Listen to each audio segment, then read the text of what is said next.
On a pas mal étudié anglais. Sunday, Monday, Tuesday, Wednesday, Thursday, Friday, Saturday, Sunday, Monday, Tuesday, Monday. You are done. Sunday. Welcome to my new video. Daniel Anaïs is my name. I am your teacher today. I am going to help you pronounce the 7 days of the week. Are you ready to pronounce correctly the 7 days of the week? Est-ce qu'on prêt pour aller apprendre à prononcer 7 jours qui viennent dans semaine en anglais? Eh bien, pour ça, maintenant, allez sur YouTube, allez abonner avec chaîne noire qui c'est Anglais tout partout. Et virez sur Facebook, allez à la page moi qui c'est Teacher Daniel Anaïs. Let's go to pronounce the 7 days of the week. Ça qui souvent répété dans Jouyo, c'est terminaison day. Day. Eh bien, dans tout Jouyo net, il terminé par day.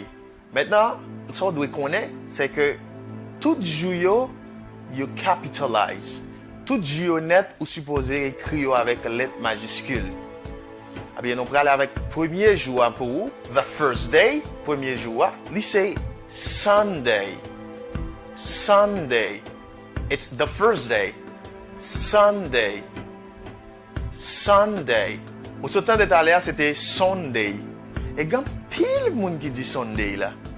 But the correct pronunciation is Sunday. Prononciation qui est correcte là, c'est Sunday. Et je connais ces monde qui est clair, c'est ça on dit. Sunday. Today is Sunday. It's the first day of the week. Jeudi c'est dimanche. Premier jour qui gagne dans semaine là. The second day is, deuxième jour c'est Monday. Monday. Not Monday. C'est pas Monday, c'est Monday. Ça qui est plus important dans quoi là, c'est tout le temps m'a prononcer là ou même vous devez essayer de prononcer tout. Monday. Today is Monday. Jeudi c'est lundi. Let's go to school because it's Monday. Jeudi c'est Monday. Not Monday. You break my hair. Monday. Now the third day. Kounia c'est troisième jour. How can you pronounce it correctly? Comment arrive à prononcer correctement? It's Tuesday. Tuesday. Si on mundo Tuesday, it's correct. But me, I prefer to say Tuesday. Moi-même, moi préfère dire Tuesday. Mais si on l'autre mundo Tuesday, c'est correct tout. Mais si on mundo Tuesday, qu'on aime l'écraser les oreilles. Tuesday. No, it's not Tuesday. It's Tuesday. N'a répété? Tuesday. What day is today? Today is Tuesday. Now, the fourth day. Quatrième jour. It's a little bit difficult for some people. Il y a un petit phrase difficile pour moun prononcer. Parce que, il y a moun qui souvent dit Wednesday. Is it like this? Wednesday? No. It's Wednesday. Wednesday. Wednesday. Because D is silent. Now I have silent letter. Moi, j'ai yon consonne qui muette là, qui c'est D. Ok? Je vais prononcer comme Wednesday. Now you can notice and Tuesday and Wednesday, the S has a Z sound. Ou ka remarquer que S là, li ba mon son Z dans Tuesday et dans Wednesday. De même pour reste jou qui gen S, la ba yon Z sound. M'pap di Tuesday, m'ap di Tuesday. M'pap di Wednesday, m'ap di Wednesday. What's your favorite day? My favorite day is Wednesday, not Wednesday. It's Wednesday. It's Wednesday. Fifth one is Thursday. Ça, on t'y pas difficile parce qu'il y a TH sound. Parce que TH là, c'est un son qui paraît difficile for non-native English speaker.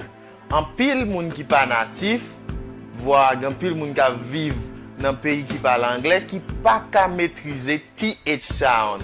When you're talking, you say, comment le prononcer? Eh bien, pointe langue entre deux dents devant yo et pour permettre les passer entre langue et deux dents devant yo. En essayez. Look at the position of my mouth. Gardez position bouche moi.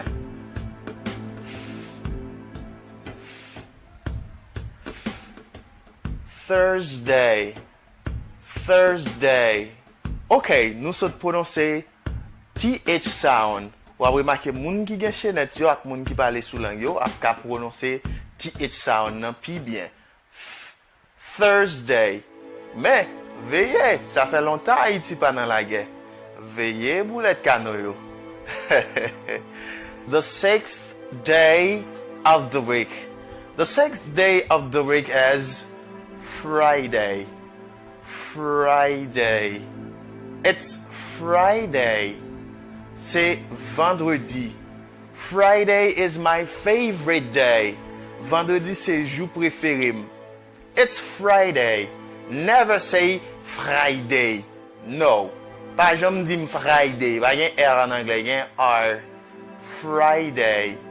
Friday. Pas dire Friday tout, parce que non pas Friday ici. It's Friday. The last day of the week is Saturday. It's Saturday. Saturday, Saturday. Ou ka di Saturday, ou ka di Saturday. Mais anglais aurait me dit Saturday, American aurait me dit Saturday.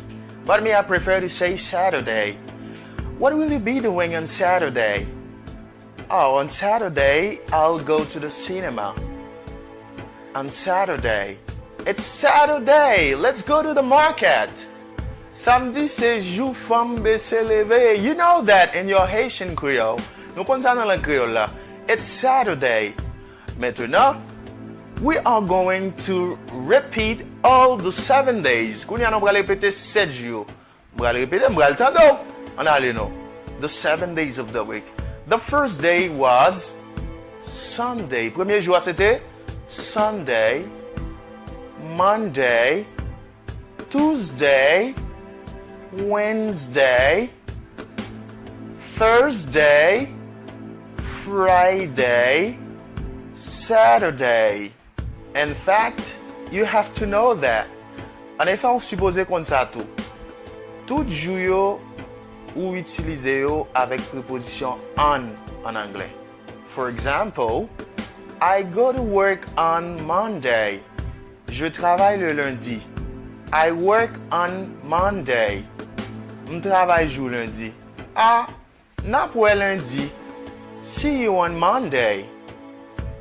Okay? Wonderful. Now it's the end of the video. Pour dire c'est fin vidéo. Eh bien, I have a question for you. Une question pour vous. Qui question liée? What is your favorite day? Comment that in the comment section of the video. Ou commenter ça en bas vidéo. Dis-moi qui joue plus remè. Tell me the day that you love. Your favorite day. Joue plus remè. Commentez en bas vidéo. Okay, thank you very much. Never forget to share the video, subscribe to the channel, YouTube channel, and like my page on Facebook, Teacher Daniel Anaïs. Pas oublier aller à partager vidéo sur toutes les réseaux. Eh bien, like, allez sur Facebook, like page nous, abonnez avec et puis activez la cloche pour pas rater une vidéo. It's Teacher Daniel Me and the channel is Anglais 2 Part 2. Bye bye.